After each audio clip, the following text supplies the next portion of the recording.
액션 let's go 저 건물을 찾으러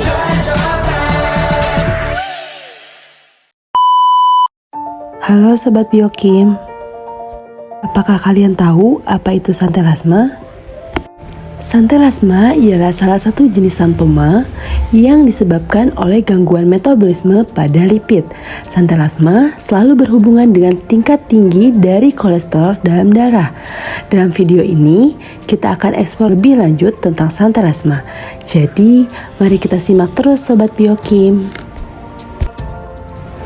Apa aja sih penyebab dan faktor resiko dari santelasma? Yang pertama, kadar kolesterol tinggi, di mana peningkatan kadar kolesterol dalam darah dapat menyebabkan pembentukan plak lemak. Yang kedua, usia. Santelasma lebih umum terjadi atau berkembang pada seseorang seiring bertambahnya usia. Yang ketiga itu adalah keturunan, dan yang terakhir jenis kelamin. Beberapa penelitian menyatakan bahwa wanita lebih rentan terhadap santelasma. Jadi, untuk perempuan, yuk dijaga. Gejala pada santelasma. Yang pertama, benjolan kuning di kelopak mata. Biasanya, santelasma muncul di atas atau bawah mata. Jadi, kalau udah ada ini, boleh langsung diperiksa. Yang kedua, warna kuning atau orange. Santelasma sering memiliki warna kuning atau orange karena kandungan lemak. Yang ketiga, ukuran variabel. Ukuran dari santelasma sendiri dimulai dari biji jagung hingga besar sesuai dengan tingkat keparahannya. Alur metabolisme pada santelasma. Yang pertama, penetrasi kolesterol.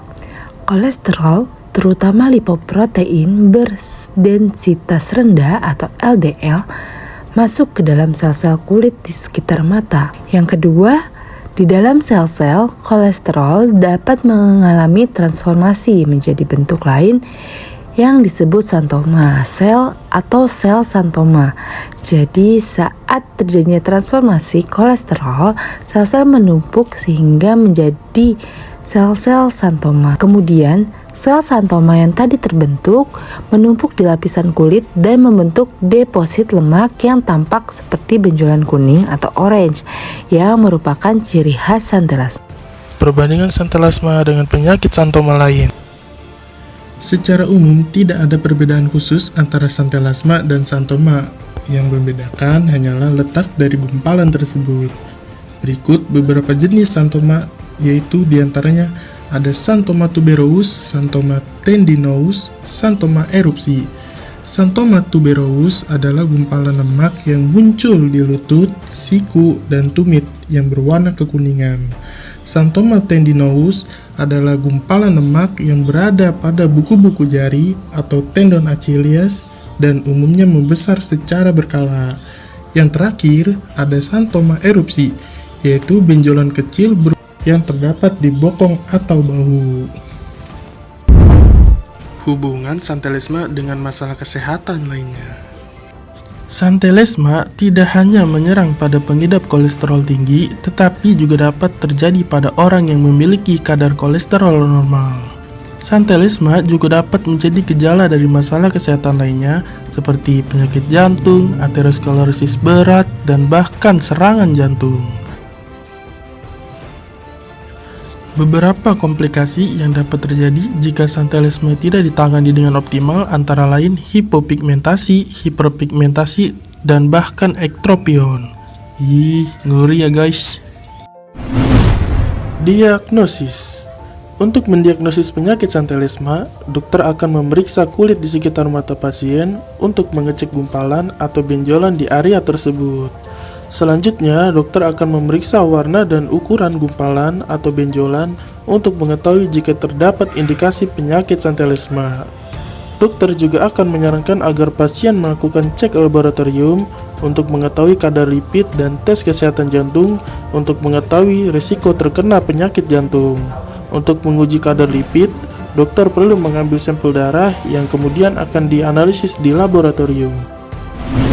Santelasma ini dapat mengganggu penampilan dan menurunkan kepercayaan diri yang bisa berdampak psikologis bagi penderitanya. Oleh karena itu, diperlukan strategi untuk mengatasi dampak psikologis pada penderita santelasma. Yang pertama, konseling. yaitu dengan memberi dukungan psikologis dan informasi yang diperlukan kepada penderita untuk mengatasi kecemasan dan ketidaknyamanan akibat kondisi ini. Berikutnya, wawasan, yaitu dengan memberikan pemahaman yang jelas kepada penderita mengenai penyebab dan penanganan santai lesma, sehingga penderita dapat mengelola kondisinya dengan lebih baik. Pengobatan pada santai lasma merupakan lemak atau kolesterol yang terkumpul di bawah kulit kelopak mata. Memang santai lasma ini tidak mempengaruhi fungsi kelopak mata, namun jika dibiarkan, santai lasma ini akan semakin menyebar dan semakin lebih besar seiring waktunya. Ini tentunya menimbulkan ketidaknyamanan dan berisiko mempengaruhi kepercayaan diri pada pengidapnya. Maka sebagian besar orang biasanya yang mengidap santai lasma ini ingin menghilangkannya atau menguranginya. Berikut adalah pilihan pengobatan yang bisa dilakukan untuk menghilangkan santai lasma. Pengobatan untuk mengurangi atau menghilangkan santai lasma ini ada beberapa prosedur medis yang mungkin dapat dilakukan. Prosedur medis yang pertama yaitu ada operasi bedah, di mana prosedur ini sering direkomendasikan dokter guna menghilangkan santai lasma. Prosedur ini dilakukan dengan menggunakan pisau yang sangat kecil biasanya. Ada krioterapi, di mana krioterapi ini menghancurkan santai lasma yang dilakukan dengan menembakkan semprotan dingin di area lesi. Prosedur ini lebih beresiko menimbulkan jaringan parut dan merubah pigmen kulit. Ada kauterisasi kimia. Kauterisasi kimia menggunakan asam asetat yang sudah terklorinasi untuk menghilangkan endapan lemak tanpa meninggalkan banyak jaringan parut. Kemudian ada operasi laser, di mana dinilai lebih efektif, namun prosedur ini tetap beresiko merubah pigmen kulit. Kemudian ada obat. Obat digunakan dalam menangani santai lasma. Obat digunakan untuk mengatasi kolesterol tinggi. Kemudian ada pola hidup. Pada santai lasma atau penyakit ini diperlukan juga pola hidup yang sehat untuk para pengidapnya, di mana dengan melakukan beberapa hal-hal berikut. Hal pertama yang harus dilakukan adalah dengan mengurangi minuman beralkohol dan merokok. Kemudian menjaga berat badan ideal. Kemudian berolahraga 30 menit per harinya. Dan yang terakhir adalah dengan mengurangi makanan dan minuman yang mengandung lemak jenuh. Pencegahan. Pemicu utama santai lasma adalah kolesterol yang tinggi. Oleh karena itu, lakukan hal-hal ini untuk mencegah kolesterol tinggi dan santai lasma.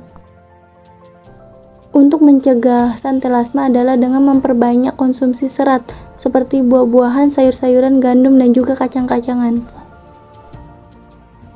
Kemudian yang terakhir adalah hindari makanan atau minuman yang tinggi lemak jenuh, seperti daging merah dan produk susu full cream.